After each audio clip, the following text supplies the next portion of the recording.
Hey everyone, what is up guys? My name is Nolan and I hope everyone had an amazing coaster Christmas. So the Six Flags announcements just came out on Thursday at 5 o'clock in the morning, and so I'm here to break down what Six Flags Over Georgia got in 2019, since if you don't know already, my home park is Six Flags Over Georgia.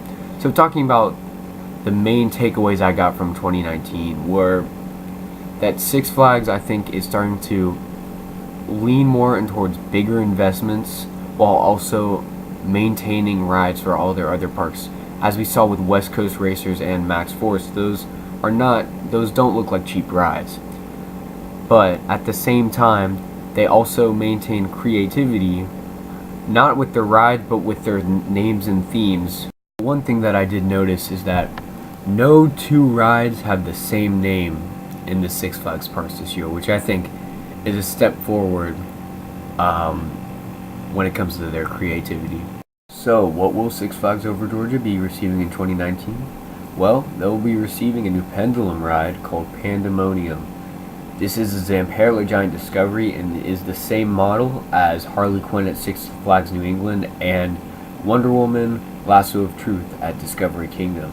This will not be the bigger model, such as Crazanity at Magic Mountain, but rather the 147-foot tall model. So, this will be going in the new Screampunk District section of the park, which is brand new for 2019 as well.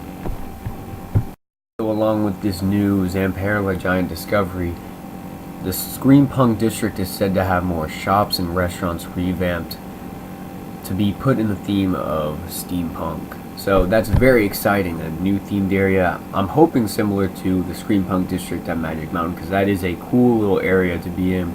So many actors around, and it's just well themed for Six Flags.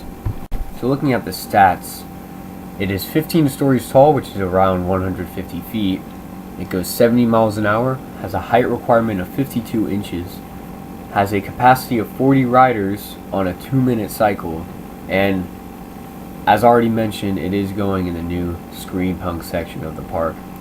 So, what I think about this addition to Six Flags Over Georgia, I think it is a much needed addition. We definitely do need a new flat ride. I think our flat ride collection is not very strong, and this will definitely make it a lot better, because these are very fun rides. I have not ridden the Giant Discovery, but I have ridden the Huss Frisbees that they do have, and these are very similar. I think these are a little bigger, but so that'll make it even better. But I know those Huss Frisbees are very, very fun, and I really enjoy these rides. So I'm excited, and I think it is a great fit. The general public will love it, and that's always a bonus because they make up like 99% of the guests at the park. So overall, big win for Six Flags Over Georgia in my eyes. So the only question left to answer now is, where will this be going? So we know it's the Screampunk District, but the park never says where the Screampunk District is located. So there are two big theories here, in my opinion. One at the old Deja Vu spot next to the bumper cars and the sky buckets, which is in the back left corner of the park, or in the footprint of Splashwater Falls, because Splashwater Falls is not looking too great. Apparently there are frayed wires and the water is all drained, and it has not been open all season. So we might be seeing that go pretty soon here. So here's a satellite image of one of the rumored places Pandemonium is going to go. And this is back near the sky buckets and go-karts in a lick skillet area. So as you can see here, there is a lot of land. There is a abandoned Thomastown, as you can see, and I always thought this was a place where a big coaster would go. It can go through this area back behind the restaurants onto the lake. It would be great, but this is a great place for Pandemonium because it is a nice big area of land. There's a lot of room to expand as well. So I think this is a good fit for the Screampunk District, especially because there are a lot of restaurants. This was a very food-themed area of the park, and so this is a good place for the Screampunk District to be located.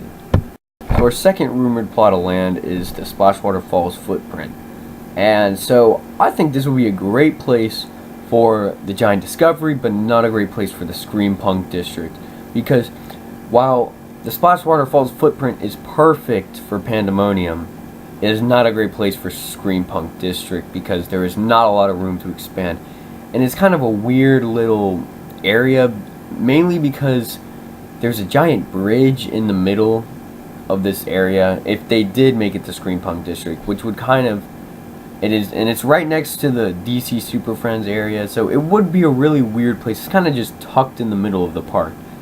So that's why I'm kind of leaning towards the first rumored plot of land, which is the old Deja Vu spot in Lickskillet. So overall, while I see this being used for a future ride, I don't think this is the ride we'll be seeing it used for, especially because they would have already tore it Splash Waterfalls down, because right now it's just standing but not operating. So overall, I think this was a great addition to Six Flags Over Georgia. It was something that we really needed in our flat ride collection. It will really help round out the park, because we do have a great collection of coasters, but we don't have a great collection of flat rides. So this will really spice things up, you know. And the new Screampunk District sounds awesome. So I love how we're starting to move more into themed areas, as we saw the coastal themed area.